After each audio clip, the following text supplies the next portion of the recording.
Batalha espiritual, irmãos, é o tema desta noite. E nós vamos ler Efésios capítulo 6, a partir do versículo 10 até o verso 20.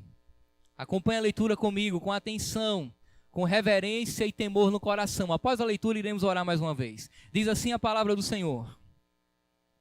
Finalmente, fortaleçam-se no Senhor e no seu forte poder. Vistam toda a armadura de Deus para poderem ficar firmes contra as ciladas do diabo.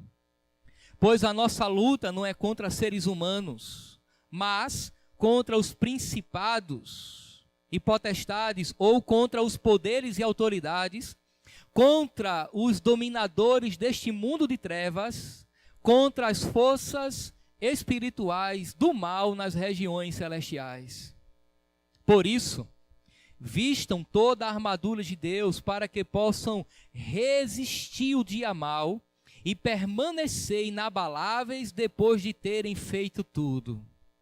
Por isso, ou assim, mantenham-se firmes, cingindo-se com o cinto da verdade, vestindo a couraça da justiça e tendo os pés calçados com a prontidão do evangelho da paz. Além disso, usem o escudo da fé, com o qual vocês poderão apagar todas as setas inflamadas do maligno. Usem o capacete da salvação e a espada do Espírito, que é a palavra de Deus.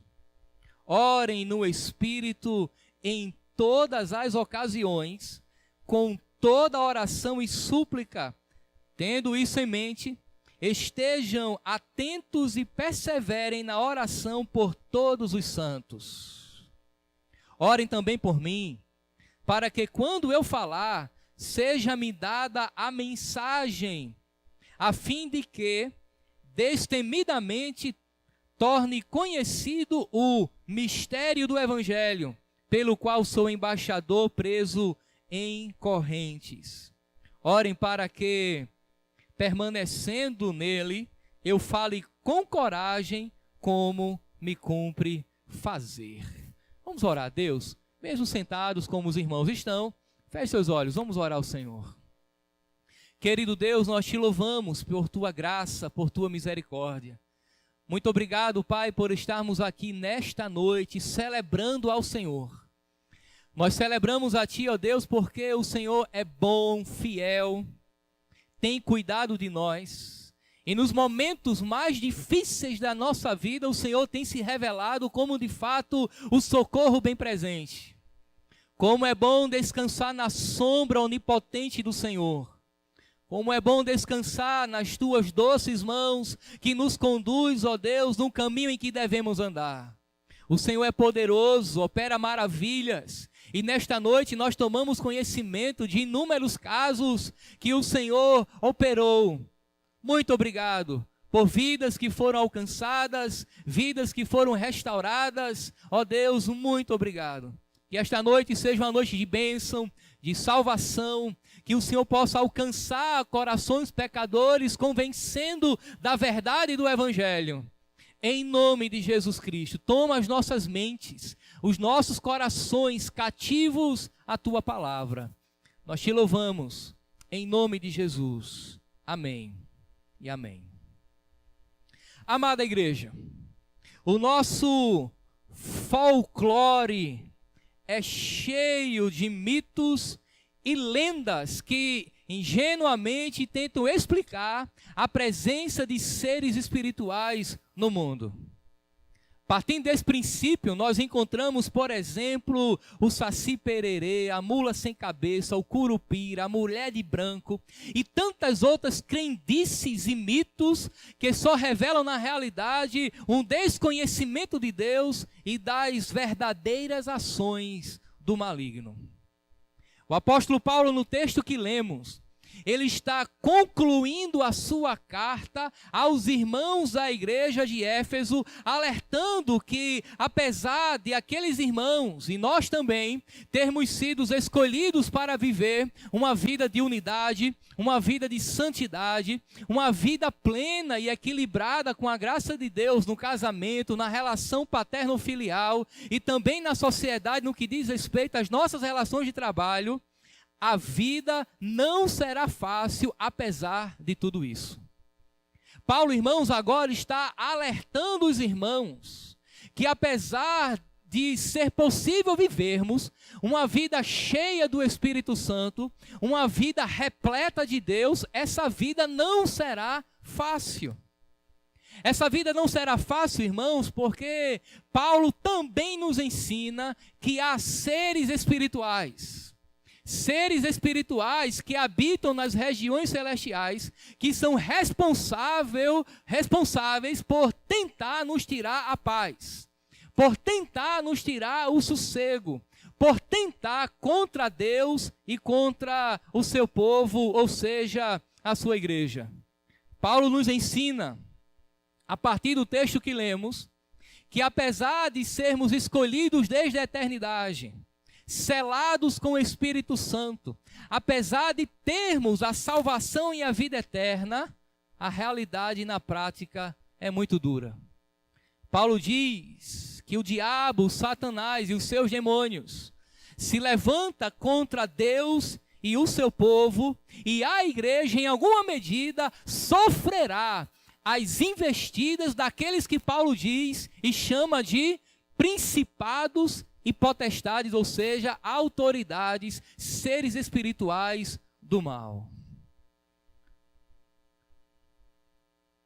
A palavra de abertura do versículo 10, que diz aí, finalmente, segundo alguns estudiosos, irmãos, pode indicar que Paulo está se aproximando do fim dessa carta, mas há uma outra possibilidade. Entende alguns outros estudiosos que o termo original dessa expressão finalmente, na realidade alerta o fato de que desde a primeira vinda de Cristo até a sua segunda vinda para arrebatar e levar a sua igreja, serão dias difíceis. Serão dias de muita luta, serão dias de muita batalha, serão dias de guerra espiritual. Se ninguém nunca disse a você, cristão, nessa noite tome conhecimento. A partir do momento em que você foi salvo por Jesus Cristo, você também foi arregimentado no seu exército. Contudo, você também será equipado a lutar. É uma luta invisível. É uma luta contra seres que necessariamente nós não vemos, mas eles existem. O que Paulo chama de principados e potestades aqui, é justamente os inimigos da igreja que travará um enorme confronto contra ela, ou seja, Satanás e os seus anjos maus. Amados irmãos, Paulo, portanto, está despertando os seus leitores para uma realidade que todos os cristãos devem enfrentar em algum momento da sua vida. E daí nós também, nessa noite, somos despertados para esta dura realidade. E a realidade é que todos nós, repito, estamos travando uma batalha contra seres espirituais do mal. Nós somos incluídos nessa noite. Apesar de sermos filhos de Deus, de termos o Espírito Santo, a vida eterna, a vida santa que Deus nos deu, nós somos também convocados a entender que nesta era presente a vida não será fácil. Foi Jesus quem disse que o mundo jaz no maligno. Foi Jesus quem disse que nós temos que nos precaver contra as artimanhas do mal. Portanto, há seres espirituais do mal que investem diariamente contra Deus e seu povo. A mensagem desta noite será, portanto, dividida em duas partes. Primeira parte, nós veremos quem é o inimigo. A segunda parte, nós aprenderemos como lutar contra ele.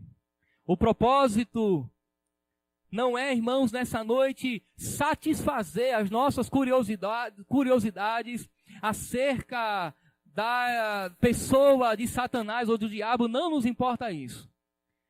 O propósito nessa noite é nos advertir-nos quanto à hostilidade dessas forças e aprendermos a vencê-las. Esse é o nosso objetivo dessa noite, portanto eu quero lhe chamar a atenção na primeira parte. Quem é o inimigo? Conhecendo o inimigo. Leia comigo novamente os versos de 10 a 12. Finalmente, fortaleçam-se no Senhor e no seu poder. Vistam toda a armadura de Deus para poderem ficar firmes contra as ciladas do diabo. Pois a nossa luta não é contra seres humanos, mas contra os poderes e autoridades, contra os dominadores deste mundo de trevas, contra as forças espirituais do dia mau nas regiões celestiais. Aqui, irmãos, Paulo apresenta a dura realidade da batalha espiritual invisível. Ele nos apresenta o inimigo. Esse inimigo que ele já falou lá no capítulo 2, verso 2, que ele chama de o príncipe da potestade do ar. E também lá no capítulo 4, versículo 27, que mais uma vez ele chama de diabo, ou seja, adversário, acusador. E agora ele nos apresenta também certos principados e potestades sob o seu comando. O que Paulo está dizendo é que há um ser espiritual do mal, que ele chama de diabo, e a tradução poderia ser também de acusador, pois ele acusa o povo de Deus diariamente diante do próprio Deus. Mas Paulo diz que ele não está sozinho. Também há principados e potestades, ou seja, há um exército arregimentado por ele. Que a Bíblia chama de demônios, são anjos maus que se preocupam diariamente em afrontar a Deus, atacando o seu povo. Nós não temos aqui, irmãos, uma biografia do diabo. E nenhuma explicação é dada da origem das forças das trevas. Porém, nos é dado a saber que eles existem no mundo em que vivemos. O versículo 12 nos informa que temos que lutar contra essas forças espirituais do mal. Essa metáfora de luta evoca a figura dos campos de batalha, de exércitos armados indo a confronto. Não sei se você gosta, particularmente eu gosto de assistir filmes de guerra. E daí você pode imaginar quando dois exércitos se encontram para um confronto. É exatamente essa figura que Paulo quer deixar clara na mente dos seus leitores. Tem um exército do mal preparado contra o povo de Deus. E uma luta vai ser travada, ou uma luta está sendo travada em um campo. E daí, nós entendemos, irmãos, que esta luta é uma luta que nenhum cristão pode fugir dela. Quando fomos salvos por Cristo, repito, automaticamente nos alistamos no seu exército. E aquele que se alista no exército de Deus, irmãos, não lhe é permitido desertar. Não lhe é permitido abandonar, sair desse exército. A luta será travada inevitavelmente. Nós não podemos ir despreparados para esta guerra. Afinal de contas, Satanás ele tem um exército bem armado, organizado e com estratégias bem definidas contra Deus e o seu povo. Paulo diz que tem uma guerra, Paulo diz que tem uma batalha, Paulo identifica quem é o inimigo, mostra que esse inimigo tem um exército, de maneira que o povo de Deus que se opõe a essa luta, que entra nessa batalha, tem que saber que a melhor estratégia a priori é conhecer bem quem é o inimigo. Você já imaginou ir para uma luta sem saber o que vai encontrar? Você já imaginou ir para uma guerra desconhecendo as estratégias do inimigo? Você já imaginou ir para uma luta sem saber quem é o seu oponente? Sem saber quais são as estratégias, as armadilhas e as armas que ele vai usar contra você? A probabilidade de você ser derrotado é muito grande. Mas a primeira estratégia é conhecer quem é o inimigo e quais as estratégias que ele usa contra nós. Segundo Paulo, as forças malignas têm 3 características principais. Em primeiro lugar, temos que reconhecer que elas são poderosas. Lá no verso 12, Paulo deixa isso muito claro quando ele chama de poderes e autoridades, dominadores desse mundo de trevas, que habitam nas regiões celestiais. Não sabemos, irmãos, se principados e potestades aqui se refere a diferentes categorias na hierarquia do inferno, não sabemos. Mas os 2 títulos chamam a atenção ao poder e à autoridade que eles exercem. Estes seres também são chamados de dominadores deste mundo. É a expressão grega cosmocratores, cosmomundo, dominadores deste mundo. E isso indica que a ação do diabo tem alcance mundial. Nós não podemos ser, irmãos, ingênuos em pensar que o diabo e seus demônios não são organizados ou não têm força. Eles têm um domínio mundial. Eles não são onipotentes, mas eles não são onipresentes, mas estão em toda parte. Eles não são onipotentes, mas mesmo assim possuem poderes supra-humanos. Você vai entender o que eu quero dizer. Eu tinha um vizinho, que por sinal era meu aluno no seminário, e que certa noite, num domingo, depois de um culto, eu encontrei com ele chegando em casa.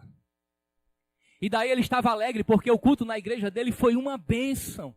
E ele compartilhou comigo e eu disse, que bom, meu irmão, na minha também foi, é uma bênção, nós somos alimentados pela palavra de Deus. Aí ele olhou assim para mim, ele disse, pastor, eu estou aqui tão cheio de Deus, nós somos nem faz ideia quanto. Eu estou aqui tão cheio de Deus que eu disse assim a Deus, Deus pode abrir as portas do inferno e mandar todos os demônios que eu faço assim, ó, e acabo com tudinho. Eu disse, meu irmão, você não faz ideia do que você está pedindo a Deus. Peça uma outra coisa. Sabe por quê? Porque humanamente falando, eles são mais poderosos do que nós.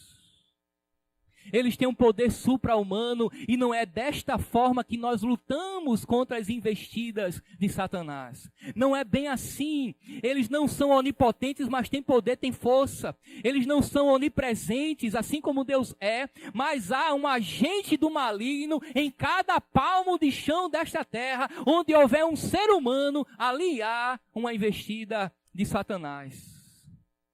Quando o diabo tentou Jesus, disse que lhe daria todos os reinos do mundo se lhe adorasse. Capítulo 4 do Evangelho de Mateus. O próprio Jesus chamou Satanás de o príncipe deste mundo ao declarar que ele já está condenado. Registro lá do Evangelho de João.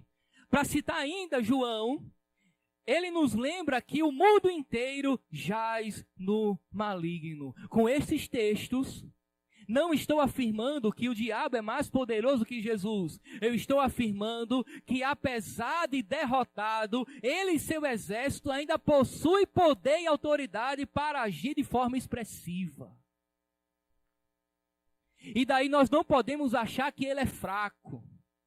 Nós não podemos entrar numa luta subestimando o inimigo.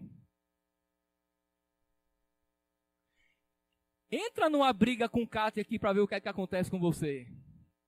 Ela agora é faixa amarela em taekwondo. Não, kickbox. Se você não considerar que ela pratica artes marciais, você vai ser pego de surpresa e vai levar uma surra. É bem verdade que isso não vai acontecer. Ninguém vai sair na tapa aqui com Kátia. Graças a Deus. Mas quem se atrever a subestimar ela e Bianca, todas duas, faixa preta não, faixa amarela, em kickbox, se você desconsiderar isso e chegar despreparada, achando que elas são fracas, simplesmente porque tenta contra a sua vida, você vai apanhar. O que é que eu estou querendo dizer? Que você não pode se aproximar. Você não pode chegar à conclusão que o diabo é fraco e subestimar as suas artimanhas. Sabe por quê? a maior estratégia do diabo é convencer as pessoas que ele é fraco e não existe.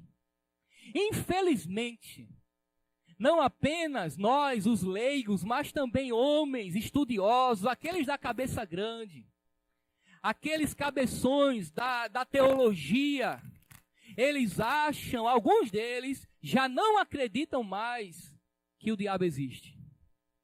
Eles acham que o diabo é um mito, produto da mentalidade religiosa dos escritores bíblicos, inclusive do próprio Jesus, o que não é uma verdade. Esses teólogos, eles não são dignos de credibilidade, porque eles desconsideram a existência do agente do mal no mundo. Mas essa é a maior estratégia de Satanás. É levar o povo a desacreditar na sua existência, porque a partir do momento que nós não acreditamos que ele existe, nós somos uma presa fácil. A partir do momento que acreditarmos até que ele existe, mas que ele é fraco, inocente, ingênuo, nós também seremos uma presa fácil. Se não estivermos, irmãos, cientes de todo o seu poder de destruição, seremos presa fácil, assim como um gatinho na boca de um leão. Portanto, as forças malignas são forças poderosas. Em segundo lugar, elas são malignas. Forças poderosas e malignas. Nossos inimigos espirituais empregam seu poder destrutivamente ao invés de construtivamente. Para o mal e não para o bem. Se você imaginar mais ou menos a ideia de poder, é como se o poder fosse neutro, mas ele pode ser usado para o bem ou para o mal. No que diz respeito a Satanás e seus anjos, eles usam esse poder para o mal, porque eles são malignos. Eles são os dominadores deste mundo tenebroso, como Paulo diz aqui. Eles odeiam a luz e se retraem diante dela. Eles gostam de trevas, de escuridão. As trevas são a sua habitação natural. As trevas da falsidade, do pecado, da oposição contra Deus. Eles vivem na escuridão. E daí a chegada de Cristo no mundo serviu para que as obras do maligno viessem a ser expostas, assim como a luz clareia todo o quarto que estava sem luz. Certa vez Jesus, ele expulsou demônios e foi acusado por aquilo. Os fariseus se aproximaram dele e disseram: olha, você expulsa demônio pelos príncipes dos demônios. Aí Jesus: como pode demônio expulsar demônio? E daí em seguida Jesus conclui dizendo: se eu expulso demônios, é porque o reino de Deus é chegado entre vós. E daí, irmãos, quando Jesus chega ao mundo, a luz do mundo, a luz que alcança todos os homens, as trevas se retraem. Porque onde há luz, não há trevas. Amados irmãos, se quisermos vencer Satanás e seus anjos, temos que ter em mente que eles não possuem qualquer princípio moral. Eles não possuem qualquer princípio de ética. Não há em Satanás e nos demônios nenhum sentimento nobre. Eles não reconhecem nenhum acordo de paz, são totalmente inescrupulosos e implacáveis na procura de seus objetivos maldosos.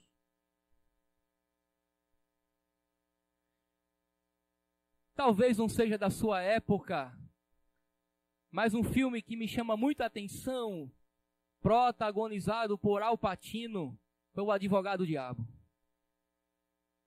E semelhante àquele personagem do filme, quantos não vendem a alma a Satanás em busca de prosperidade, de fama, em busca de uma postura mais proeminente na sociedade? Mas quem disse que o diabo dá essas coisas? Você já viu alguém dar com a mão e roubar com as duas? É o que ele faz.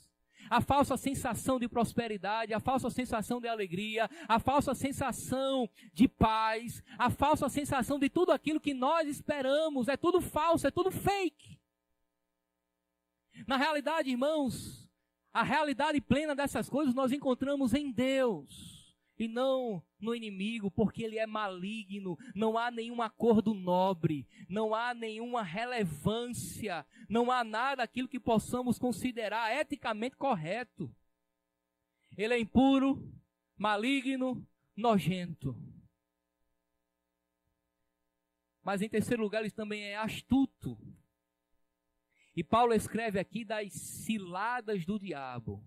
Ou seja, ele é astuto, verso 11. Vistam toda a armadura de Deus para poderem ficar firmes contra as ciladas do maligno. E Paulo diz isso porque Satanás, ele tem a capacidade, por exemplo, de se transformar em anjo de luz, sem levantar qualquer suspeita. Você lembra daquela figura mitológica que às vezes nós temos na cabeça, das histórias infantis, dos desenhos animados e até do folclore? A gente pensa que quando nos depararmos frente a frente com o maligno, com o diabo, ele vai aparecer feioso, com a cara de bode, um chifre avantajado, vermelho, um rabo pontiagudo e um arpão na mão. Isso é coisa de desenho animado. Sabe por quê? Porque se nós nos deparássemos com ele, nós teríamos medo e corríamos. Mas a coisa é bem mais sutil. Ele pode se apresentar como um homem distinto, 1,90 m, uma beleza que não nos expele, mas nos atrai, de terno e gravata, uma pasta na mão, um perfume de última moda, ou simplesmente através de uma mulher cobiçada por todos os homens. Ele pode se revelar, por exemplo, em uma negociação espúria, mas que para você pode ser vantajosa, pois aumentará o seu lucro. Pode apresentar-se para você com uma proposta de emprego indecente, mas você entende que é a salvação para a sua vida financeira. Você acha que ele é burro? Você acha que ele usa estratégias ingênuas? Ele usa estratégias que são pomposas aos olhos das pessoas, que são atrativas, que aparentemente revelam que há vantagem naquilo. Ele pode, irmão, se apresentar de anjo de luz. Ele pode ser um cordeiro, ou melhor, um lobo em pele de cordeiro. Pode ser um bode revestido de ovelha. Nem sempre. Nem sempre há perseguição aberta e a tentação declarada, irmãos, para pecarmos são as únicas armas, ou mesmo as mais comuns que ele tem. Ele prefere nos seduzir para entrarmos no meio termo e assim nos levar ao erro. Ele é astuto. Ele tem estratagemas. Eu não sou muito bom em jogos de estratégia. É por isso que eu não me atrevo aqui a jogar o War com os irmãos aqui da igreja. Tem que ter muita paciência, dura horas. E eu não sei fazer aquelas estratégias para não perder território. Nem sei como funciona. Jogar xadrez, nem pensar. Talvez subir pipa, bola de gude, essas coisas são mais fáceis para mim. Eu não sou um bom estrategista em algumas coisas. Mas ele tem estratégias. E sabe qual é a maior estratégia? Uma das é exatamente nos seduzir naquilo que ele conhece, que é o nosso ponto fraco. Como é que você distrai o inimigo? Descobre o ponto fraco dele. Leva a Kryptonita lá pro Superman, você acaba com ele. E daí, irmãos, quando Satanás identifica qual o nosso ponto fraco, é exatamente ali que você será tentado e induzido ao erro. Eu nunca serei tentado, por exemplo, com um copo de bebida alcoólica, porque esse não é o meu problema. Eu nunca serei tentado, por exemplo, em uma mesa de jogatina, porque esse também não foi o meu problema antes de eu me converter, mas certamente eu serei tentado naquele ponto onde eu sou mais frágil. O que é isso? Estratégia. Estratagemas, ciladas, que muitas vezes nós nos encontramos e podemos cair nela ou não. Esse é o inimigo. Essas são as suas ações. Mas a segunda parte, irmãos, é como lutar contra isso. Quais são as sugestões, qual é a receita que o apóstolo Paulo nos dá? Nós vamos encontrar isso nos versos 13 em diante. Na caracterização que Paulo faz dos poderes das trevas, estes são poderosos, malignos e astutos. E aqui, irmãos, surge uma pergunta, e a pergunta é: podemos resistir os ataques de tais inimigos? Resposta: é impossível. Nós nunca resistiremos. Nós nunca venceremos. Afinal de contas, nós somos demasiadamente fracos e ingênuos. Muitos, se não a grande maioria dos nossos fracassos e das nossas derrotas são devido à nossa autoconfiança quando descremos ou nos esquecemos quão fortes são os nossos inimigos espirituais. Lembra daquele colega? Pode mandar que eu passo tudo, toro tudinho na mão. Ingenuidade, autoconfiança. Todas as vezes que nós entramos numa batalha espiritual, confiando na força do nosso próprio braço, a consequência é derrota. Para nós, game over. Lança a toalha no chão. Não aguentaremos meio round na luta. É impossível lutarmos desta forma e sermos vencedores. Contudo, Paulo nos lembra que apenas o poder de Deus pode nos defender e nos livrar da força, da maldade e da astúcia do diabo. Aí é outra coisa. Não é na nossa autoridade, não é através do nosso nome, não é a partir da nossa força, é na autoridade, no poder que há no nome de Jesus. É verdade, irmãos, que os principados e as potestades são fortes, mas também é verdade que o poder de Deus é mais forte ainda. Nós venceremos sim essa batalha, mas não com a nossa força. Venceremos na força e no poder de Deus. Sabe por quê? Porque toda a honra e toda a glória é de Deus. E quando nós vencemos é porque Deus lutou por nós. Foi o seu poder, o poder de Deus que ressuscitou Jesus Cristo dentre os mortos. E em seguida o entronizou nas regiões celestiais. Foi o poder de Deus que também nos ressuscitou do pecado e da morte e nos entronizou nas regiões celestiais com Cristo. Observe o que Paulo fala, retornando mais uma vez ao verso 10. Fortaleçam-se no Senhor e no seu poder. É no poder de Deus que lutamos e vencemos as hostes do maligno. É verdade que o poder de Deus, irmãos, o poder de Deus ressuscitou Cristo, ressuscitou também a sua igreja, conquistou um povo para si.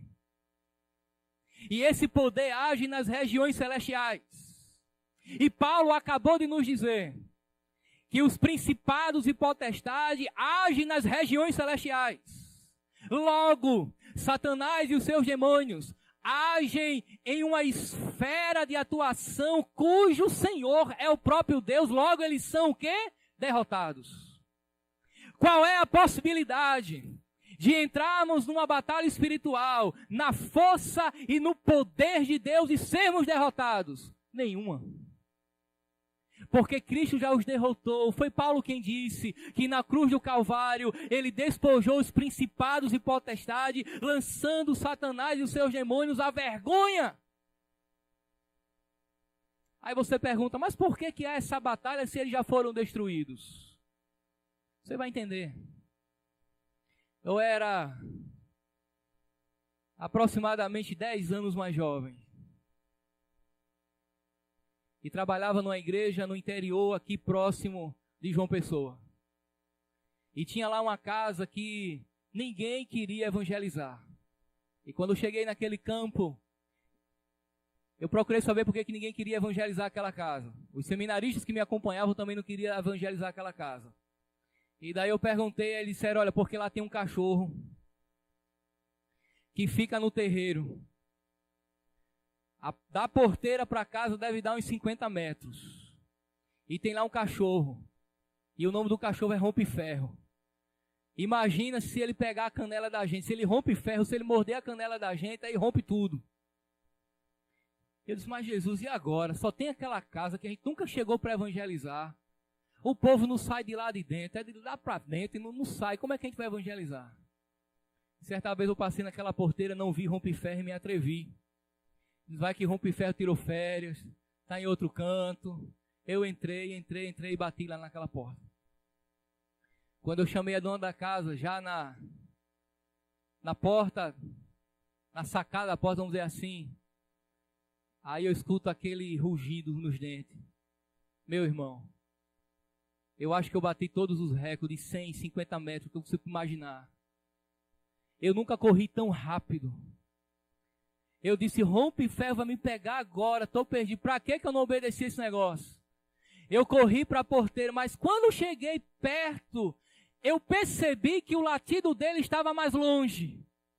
Quando cruzei a porteira que puxei e fechei, que eu olhei para trás, Rompe-Ferro tinha uma corda amarrada numa árvore. O problema é que aquela corda era enorme, dava quase uma volta na casa. O que é que isso tem a ver com a ação de Satanás no mundo? Ele pode agir, mas ele tem um limite dado por Deus. Ele não pode todas as coisas. A sua ação está sob limite, está sobre os cabrechos, está sobre as limitações dadas pelo próprio Deus. Ele tem uma esfera de atuação. É por isso que Jesus disse que ninguém entra na casa do valente sem antes manietá-lo e em seguida rouba-lhe os bens. Lutero acertou quando ele disse que até o diabo é o diabo de Deus. Em que sentido? No sentido de que ele age sobre limitações.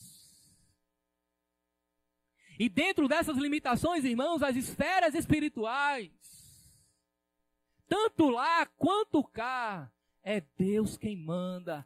É Deus quem tem poder para agir. É Jesus Cristo quem tem autoridade sobre todas as coisas. E apesar de Satanás agir e ter uma área de atuação, ele é limitado ao poder de Deus.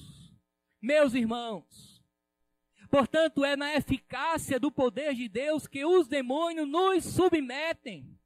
É na autoridade de Cristo que vencemos os principados e potestades do mal. E se fazemos uso do poder de Deus, qual é a possibilidade de perdermos essa batalha? Resposta: nenhuma. Nós entramos em uma batalha cuja vitória já está garantida no poder de Deus e do seu Cristo.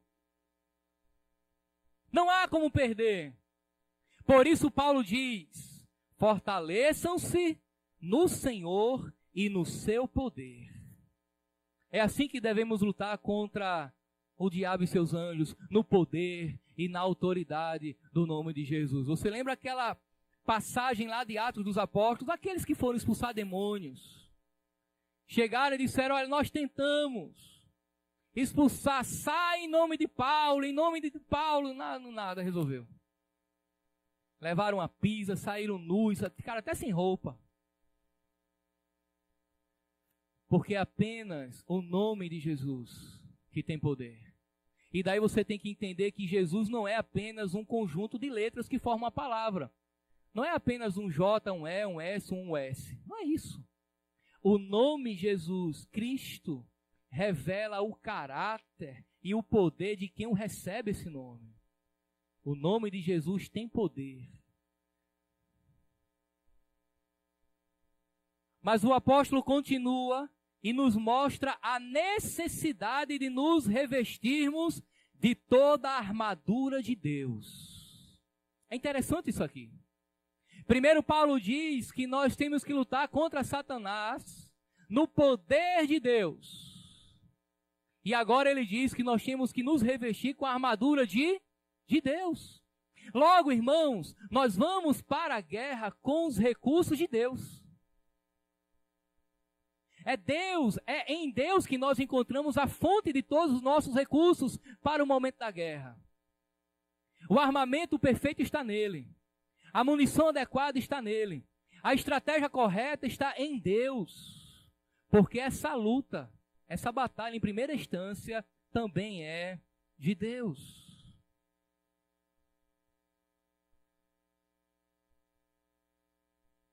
É para poderdes, diz Paulo no verso 11, ficar firmes contra as ciladas do diabo, para que possais resistir o dia mau, e depois de terdes vencido tudo, permanecer inabaláveis. O que é que Paulo está dizendo? Se revista da armadura de Deus, para que você permaneça firme. No verso 14, temos a expressão, mantenham-se firmes. A ênfase, irmãos, dada é necessária. A necessidade de ficar firmes ou resistir demonstra que o apóstolo se preocupa com a estabilidade cristã. É para resistir o dia mau. Que dia mau é esse? Que Paulo fala lá no verso 13. Por isso, vistam toda a armadura de Deus para que possam resistir o dia mau e permanecer inabaláveis. Que dia mau é esse? O dia mau, irmãos, é aquele dia que parece que todas as forças do inferno apontaram os canhões contra você. É aquele dia que, apesar de você saber que todos os dias nós travamos uma guerra espiritual, mas naquele dia parece que a luta se intensifica. É o dia que o caldo fica grosso. É o dia em que há uma intensificação das ações de Satanás contra o povo de Deus. Aí Paulo diz, se revista da armadura que vem de Deus, para que você possa resistir à pressão desse dia especial. Para tal estabilidade, tanto de caráter quanto na crise, a armadura de Deus, irmãos, é essencial. A pergunta é, que armadura é essa? Quais as suas partes? O que elas significam? A expressão aqui, toda a armadura de Deus, traduz a palavra grega panoplia, que é a armadura completa de um soldado pesadamente armado. É como se Paulo estivesse dizendo, olha, você tem que estar pesadamente armado com a armadura de Deus para esse momento da batalha. A lição é que este equipamento é feito e fornecido pelo próprio Deus. Não é uma armadura que a gente compra numa loja de equipamentos bélicos. Não é uma armadura que a gente adquire quando entra para forças armadas ou para uma força militar. É uma armadura que apenas Deus pode dar. É a armadura de Deus. Temos de vestir a armadura, pegar em armas e ir para a guerra contra as potestades do mal. É o que Paulo está dizendo. E aqui Paulo lista em detalhes 6 peças principais do equipamento do soldado. Ele diz que o soldado tem um cinto, tem um capacete, tem as botas, tem o escudo, tem a couraça e tem a espada. E daí ele usa, irmãos, isso como ilustrações da verdade, da justiça, do evangelho, da fé, da salvação e da palavra de Deus, que nos equipam em nossa luta contra os principados e potestades. Preste bem atenção agora para você não perder o fio da meada. Paulo sabia o que era uma armadura. Quantas vezes Paulo não cruzou com os soldados romanos nas ruas? Ele foi até escoltado pelos soldados romanos em suas prisões. Paulo, quando está escrevendo esta carta à igreja que está em Éfeso, que era uma cidade, ele está acorrentado a um soldado. E mesmo que seja pouco provável que este soldado acorrentado a Paulo estivesse todo aparelhado para a guerra, ele sabia o que era um soldado preparado para a guerra. Então ele vê essa figura da armadura bélica e diz, nós também precisamos de uma armadura. Mas a armadura que vem de Deus. Duas coisas, irmãos, são possíveis. Se estivermos firmes aqui, nós lutaremos contra as forças do mal e venceremos. Se não estivermos firmes, destituídos dessa armadura, certamente a derrota é certa. Mas acompanhe comigo. 6 peças da armadura, e a primeira delas é o cinto. A primeira peça com que devemos nos equipar é o cinto da verdade. E daí lá no verso 14, Paulo diz, cingindo-se com o cinto da verdade. Apertar os cintos, até hoje, irmãos, e também nos dias antigos, era sinal de firmeza e de confiança. Quando você entra num carro, num avião, e alguém diz, aperta os cintos, é para que você tenha firmeza e confiança diante do risco que você vai passar. O cinto aqui não era o cinto que nós usamos. O que eu tenho, o que você está usando agora? Era uma peça de couro que sustentava a parte de baixo da armadura. As roupas de baixo, uma espécie de sobrepele. E ali era amarrado. Quando ele apertava o cinto, ele entendia que ele estava firme para ir para a guerra. E aqui pode haver 2 significados. Estar firme na verdade da palavra, ou seja, na doutrina, e então sermos protegidos contra as artimanhas de Satanás. E uma segunda possibilidade é uma convocação para fugirmos da mentira e da falsidade.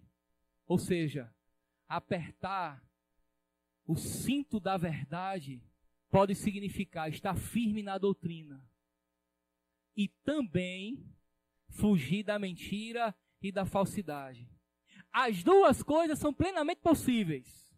Se estivermos firmes na doutrina e vivermos na verdade, nos distanciaremos das artimanhas do maligno. É fato isso.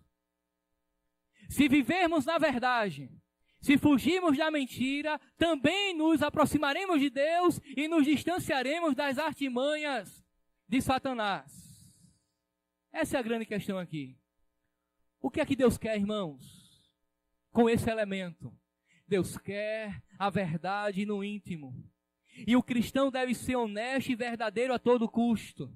Ser enganador, cair na hipocrisia, apelar para intrigas e complôs, seria fazer o jogo do diabo e não podermos vencê-lo seguindo as suas regras.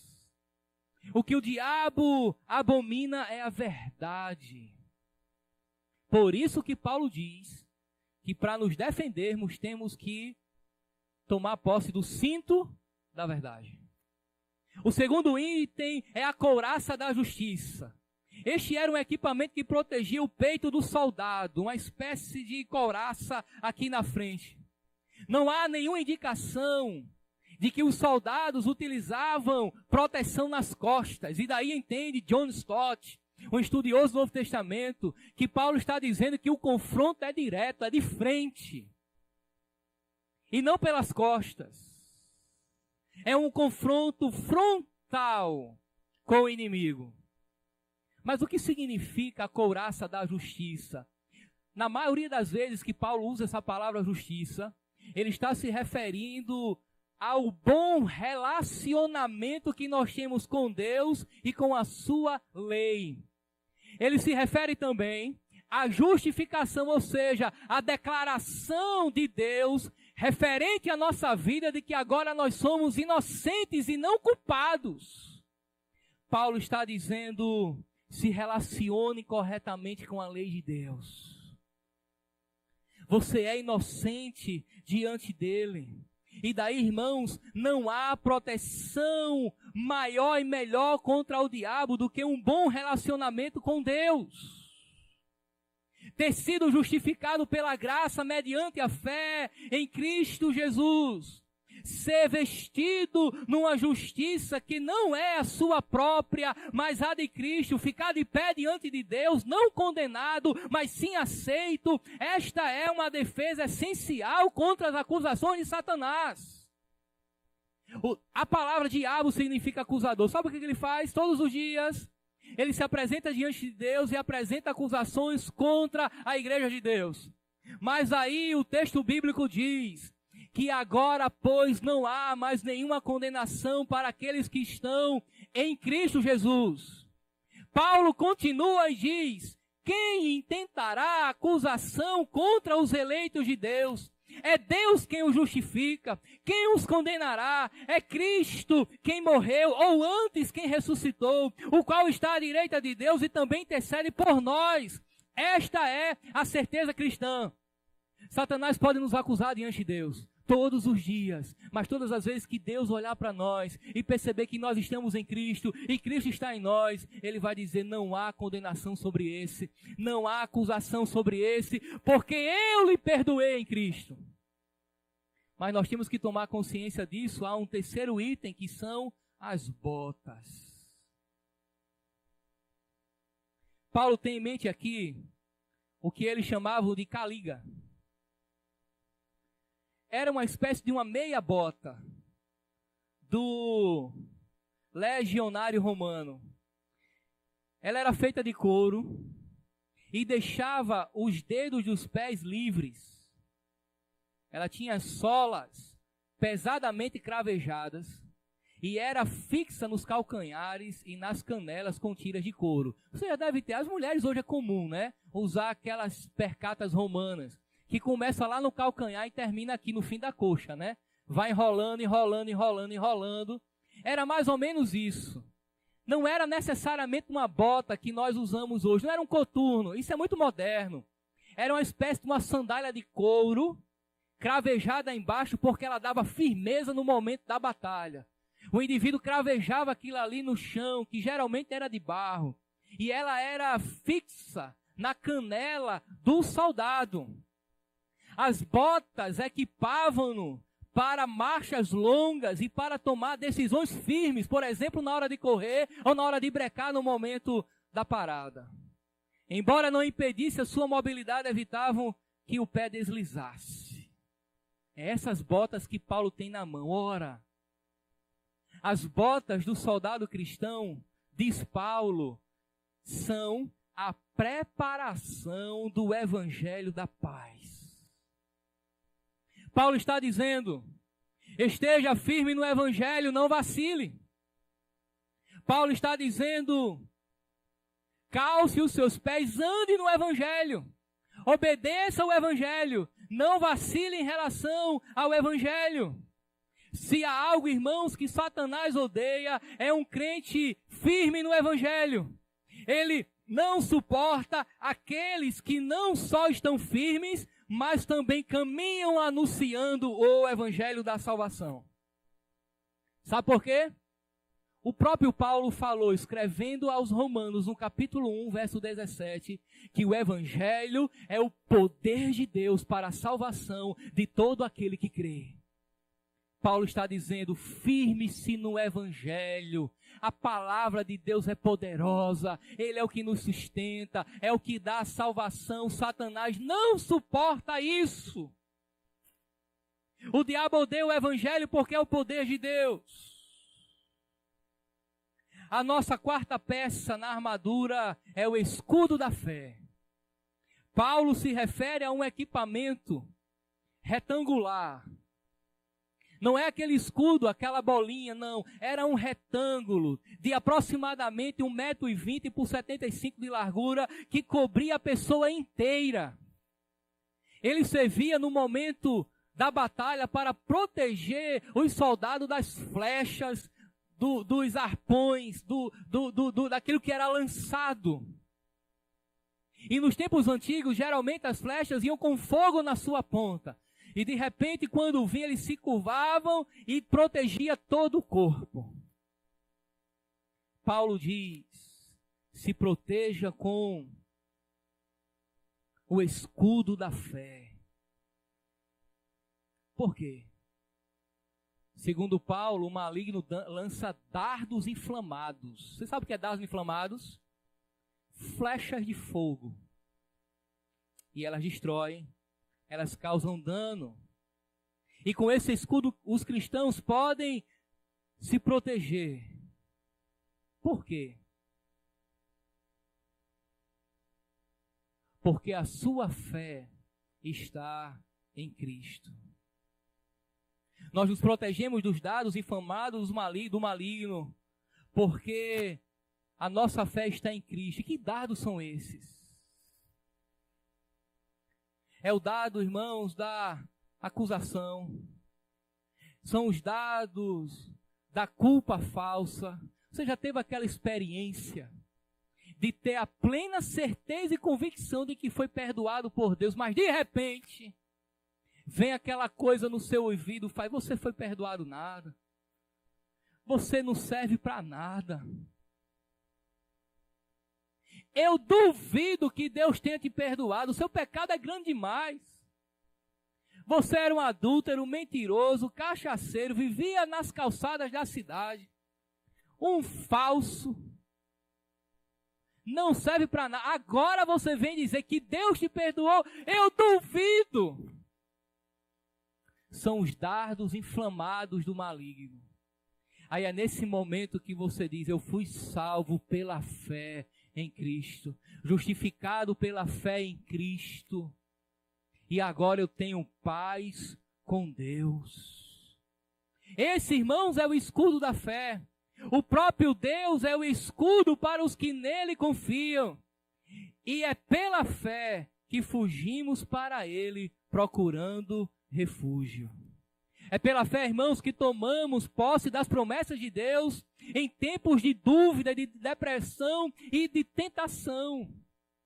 É depositando a nossa fé em Deus. Mas ainda há um quinto elemento, é o capacete. E o capacete do soldado romano, irmãos,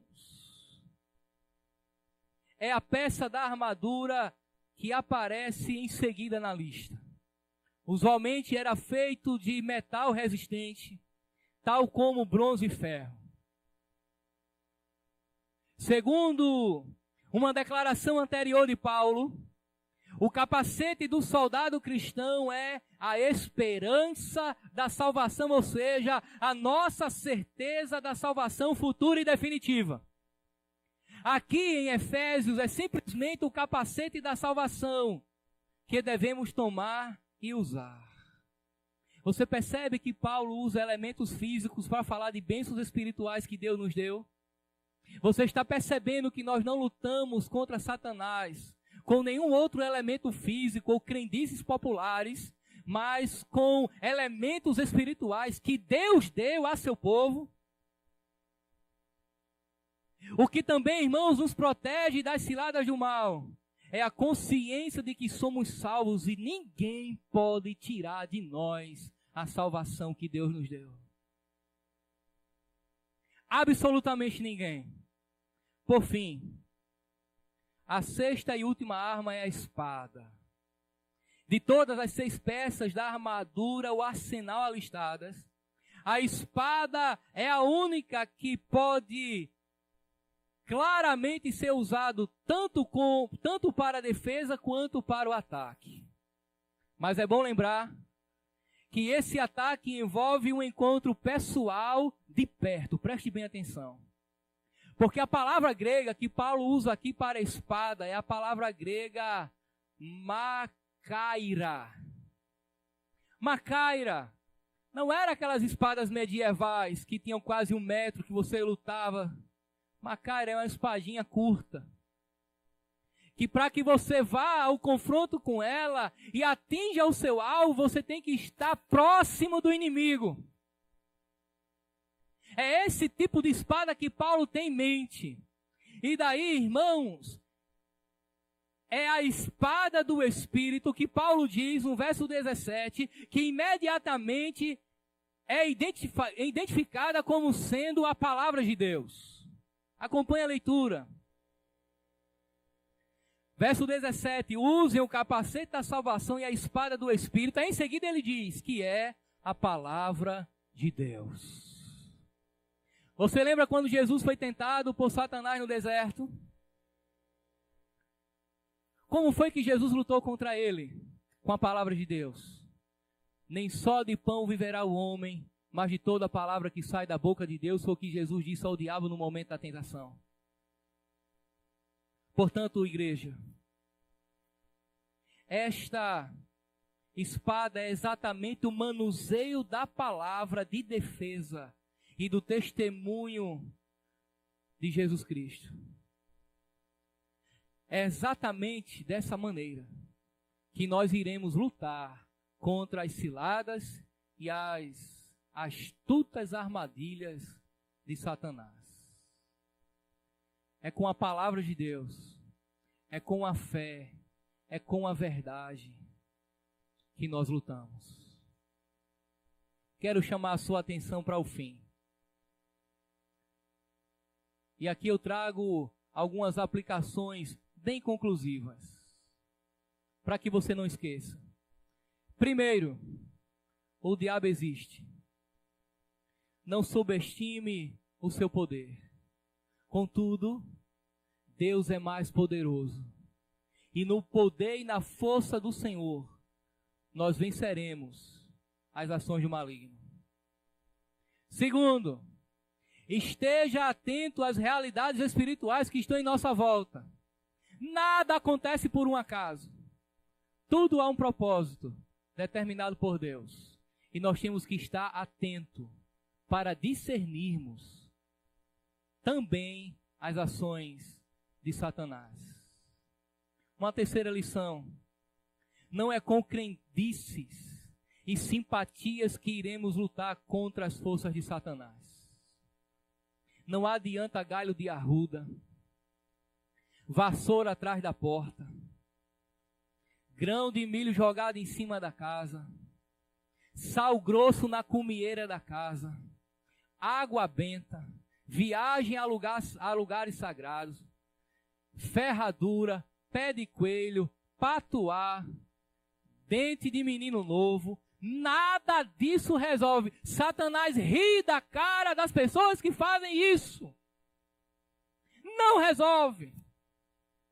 Ou você entende que é através do Evangelho, do poder de Deus, da sua vida entregue a Cristo pela fé, pelas certezas, as convicções da sua salvação, dada por Deus pela graça, ou Ele continuará agindo na sua vida. Quero chamar a atenção daqueles que já conhecem a Cristo. Você tem que abandonar, meu irmão, as antigas práticas, aquilo que ainda aprisiona o seu coração. Toma posse dessa armadura e lutar a luta com as armas que Deus lhe deu. Aqueles que nos visitam nessa noite, o Evangelho tem uma proposta de vida diferente para você. Deus não quer que você seja massa de manobra nas mãos de Satanás. O desejo dele é que você seja livre do pecado e das ações do maligno, mas você só conseguirá isso entregando-se a Cristo, tendo uma experiência de salvação com Deus, sendo revestido com o poder dele. Não é através da sua força, não é através de confissão positiva. Isso é muito comum hoje na vida de alguns crentes. Estão passando por dificuldade, está amarrado, está repreendido, isso não resolve.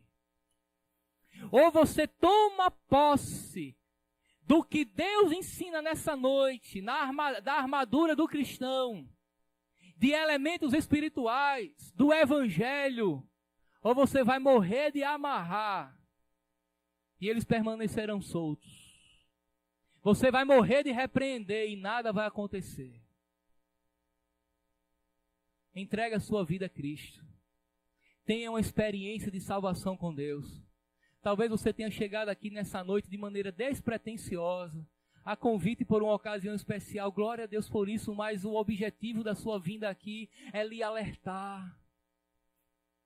Satanás quer lhe destruir.